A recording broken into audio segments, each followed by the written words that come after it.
Sometimes when somebody finds out I'm Jewish, they ask me about my history. How can somebody who looks like me be Jewish? It's not a completely unfair question. The most famous Jews are people like Woody Allen, Barbra Streisand, and Jerry Seinfeld. But it's a question that stems from a common misconception, that many understand typical Jews to be white people who immigrated from Eastern Europe. When Hollywood standardizes this Eurocentric viewpoint, it betrays reality. Yeah, what does that mean? What do you mean by that? Enjoy. Because the image of Jewishness is actually a wide array of Jewish characters, cultures, and something far broader than just skin color. Whether we're talking about European, Ethiopian, Yemenite, Indian, Asian, or Turkish Jews, the story of racial and ethnic diversity of the Jewish people goes back millennia. The story of Jews in the Americas, including Black Jews, begins only about 400 or 500 years ago. The Israelites who built an independent kingdom in the land of Israel 4,000 years ago probably didn't look like this. Thousands of years of moving throughout the world has led to the diversification of Jewish identity. There is no one Jewish look. Over 2,000 years ago, the tribes of Israel were scattered from their biblical homeland and haven't stopped moving since. Spain, Iraq, Iran, India, and parts of Africa have all had Jewish populations for hundreds, if not thousands of years. In the late 15th century, after the Spanish Inquisition, when authorities passed a decree forcing Jews to convert to Catholicism, many Jews fled to the New World and Jewish communities began to develop. As the colonies expanded, Jews from across Europe continued to immigrate. It wasn't long after this that the first Black Jews appeared in America, when in the 1500s, European colonizers in Africa began sending African slaves to their newly built colonies in the Americas. According to research, it's highly possible that the first Black Jews in the New World came as slaves from Jewish communities in Africa, like the Ethiopian Jews known as the Beta Israel. During the 1500s and 1600s, slave ownership became more and more common in the New World. Over time, these slaves took on the faith of the homes in which they were enslaved, whether by choice or by force. For most, that meant becoming Christians. But for a small group of slaves, that meant becoming Jews. Over time, some of these Jewish slaves or their descendants were sold to slave owners in the United States. While records are sparse, there are accounts of at least some Black slaves in the US who maintained their Jewish faith and identity.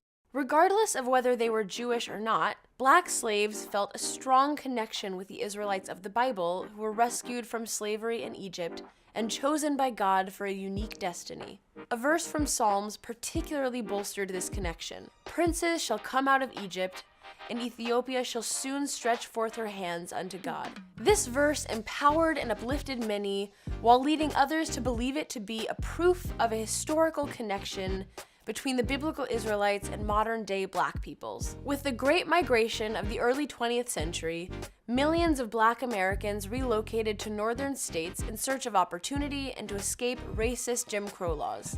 Around the 1920s, Black leaders founded Jewish-inspired African-American congregations. For some, these communities would be a path to joining mainstream denominational Judaism, namely through the path of conversion.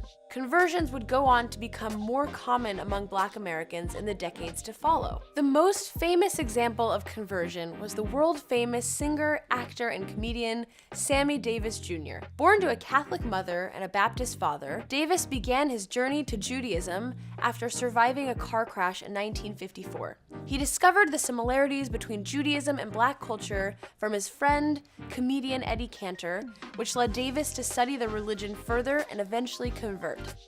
Another notable convert from this time was the civil rights activist Charles McDue. He converted to Judaism in high school, finding inspiration from a quote from the Ethics of the Fathers, "If I am only for myself, what am I? If not now, when?" McDue felt that this quote established a moral obligation to fight injustice and would become a mantra for him in his decades-long fight for civil rights.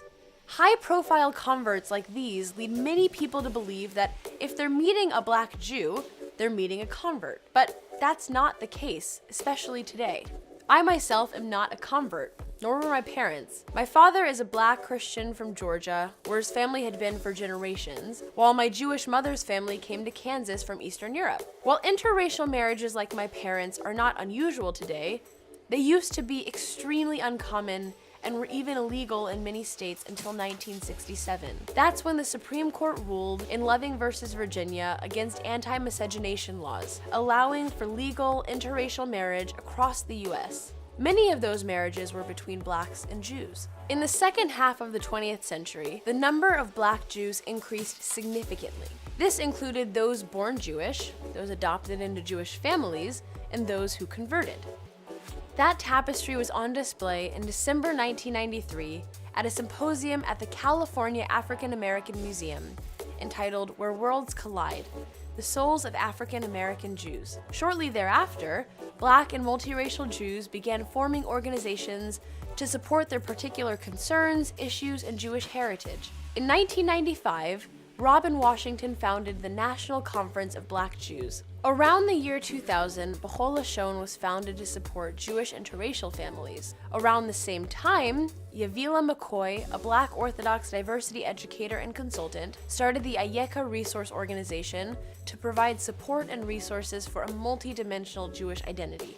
Other multiracial Jewish organizations include Jews in All Hues, founded in 2009 by Jared Jackson, the Jews of Color Initiative, founded in 2016, and Joyous Justice, founded by April and Baskin that same year.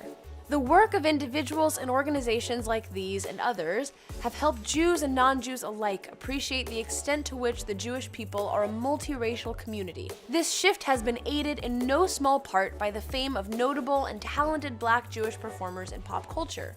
Actors such as Daveed Diggs, Tiffany Haddish, and Rashida Jones have become household names. Drake, Yitz Jordan, aka Y-Love, Shine, once known as Jamal Barrow but now Moses Levi Barrow, Lenny Kravitz, and Nissim Black have all had success in the music industry. However, as much as Black Jews have become accepted in popular culture, race relations in America have remained complicated, especially in the realm of identity politics. When supporters of the Black Lives Matter movement engaged in protests beginning in 2016, many Black Jews, rabbis, and rabbinical students joined them in protests, reading from the Book of Lamentations, blowing the shofar, and reciting the mourner's Kaddish. However, as individuals and leaders within the BLM movement have spoken in opposition to Israel and Zionism, with a few groups going so far as to exclude Jewish organizations and participants, many Black Jews find themselves in a difficult situation where aspects of their identity seem in conflict,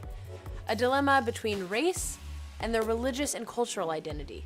Today, Black, Latino, Asian, Mizrahi, and other non-white Jews make up 20% of the American Jewish population.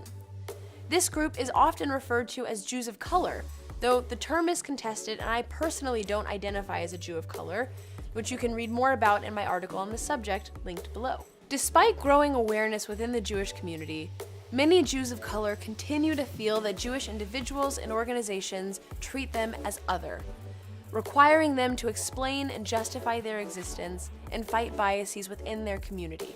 Especially in this cultural moment where racial awareness is in high focus, strengthening the bond between Jews of all colors is a realization of our most important Jewish values, that we unite as a people in our shared mission while treating all humans with respect and dignity.